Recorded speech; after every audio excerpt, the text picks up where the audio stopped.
ఎడారిలో సెలయేర్లు. అక్టోబర్ 3వ తారీఖు. ఆ భూకంపమైన తరువాత మెరుపు పుట్టెను. మెరుపు ఆగిపోగా మిక్కిలి నిమ్మళముగా మాట్లాడు ఒక స్వరం వినబడెను. మొదటి రాజుల గ్రంథము 19వ అధ్యాయము 12వ వచనం. ఒక ఆమె ప్రభువును గురించి అనుభవంలో, అవగాహనలో చాలా త్వరితగతిన ముందడుగు వేసింది.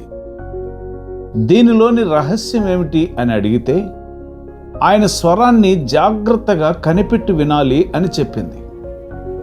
మనలో చాలామందికి ఆయన గురించి ఇంకా సరిగ్గా తెలియకపోవడానికి కారణం ఏమిటంటే ఆయన మృదువుగా అంటున్న మాటలను మనం వినిపించుకోవడం లేదు. ఆయన మెల్లగా మనల్ని ఆపడానికి ప్రయత్నిస్తుంటే మనం లొంగడం లేదు.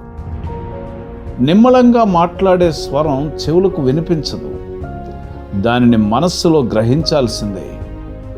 నీ ముఖం మీద కోమలమైన ఏకతో రాసినట్టు నీ మనస్సు మీద తెలిసి తెలియని ఒత్తిడి ఆయన కలుగజేస్తూ ఉంటాడు. నీ హృదయంలో చిన్ని స్వరం పలకడానికే సందేహిస్తున్నట్టు వినిపిస్తూ ఉంటుంది. దానికి నువ్వు చెవియొగ్గి ఆలకిస్తే అది మెల్లిమెల్లిగా స్పష్టమవుతుంది. ప్రేమగల చెవులకే ఆయన స్వరం వినిపిస్తుంది. ఆ గుసగుసలను వినాలని తాపత్రయపడే మనసుకే అవి వినిపిస్తాయి.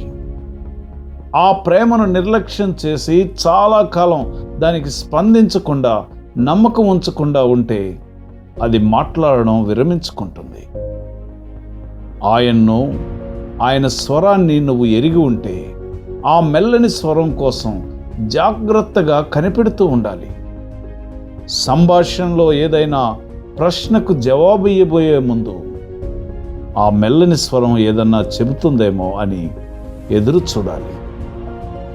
ఒక మార్గం ఉత్తమమైనదిగా నీ ఎదుట కనబడినప్పుడు నీ ఆత్మలోకి ఒక స్పష్టమైన నమ్మకం ప్రవేశించినా సరే దాన్ని గురించి వివేచించు. ఆ దారిన వెళ్ళకపోవడం మానవ జ్ఞానానుసారం బుద్ధిహీనతలాగా అనిపించినప్పటికీ దేవుడు నీ మనస్సులో నచ్చజెప్పిన దానిని బట్టి నీ పాదాలను వెనక్కి తీసుకో. ఆయన చిత్తం అర్థమయ్యేదాకా దేవుని ఎదుట కనిపెట్టు.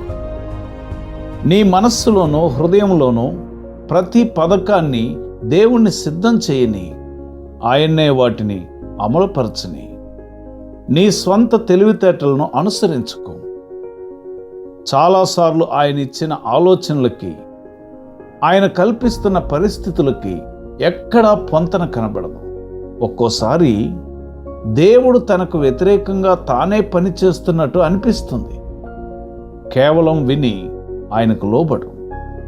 అలా చేయడం నష్టకారణమని తెలిసినా సరే దేవుడే చివరికి అన్నీ సమకూడి జరిగేలా చేస్తాడు.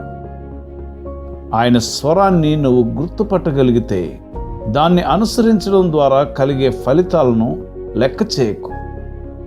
చీకటిలోకి ఆయన వెళ్ళమన్నప్పటికీ సందేహించక బయలుదేరి వెళ్ళు. ఆయనే నీకు వెలుగవుతాడు. నీ హృదయంలో ఆయనతో స్నేహం, సహవాసం మొలకెత్తుతాయి.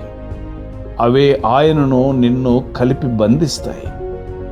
శ్రమలు ఎంత తీవ్రమైనా, పరీక్ష ఎంత భారమైనా ఆ బంధాలు తెగిపోవు. ప్రియ స్నేహితుడా,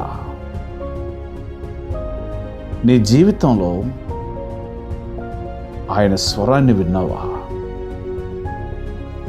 ఎప్పుడైనా ఆసక్తితో ఆయన స్వరాన్ని వినడానికి కనిపెట్టి వేచి ఉన్నావా? ఆ మృదు మధురమైన స్వరం నీతో మాట్లాడుతుంటే దాన్ని హృదయంలో జాగ్రత్తగా గ్రహించి భద్రపరుచుకొని ఆ స్వరానికి నీవు లోబడినట్లుగా నిన్ను నీవు సిద్ధం చేసుకునే కృప పరిశుద్ధాత్మ దేవుడు నీకు అనుగ్రహించునుగాక. ఆమేన్.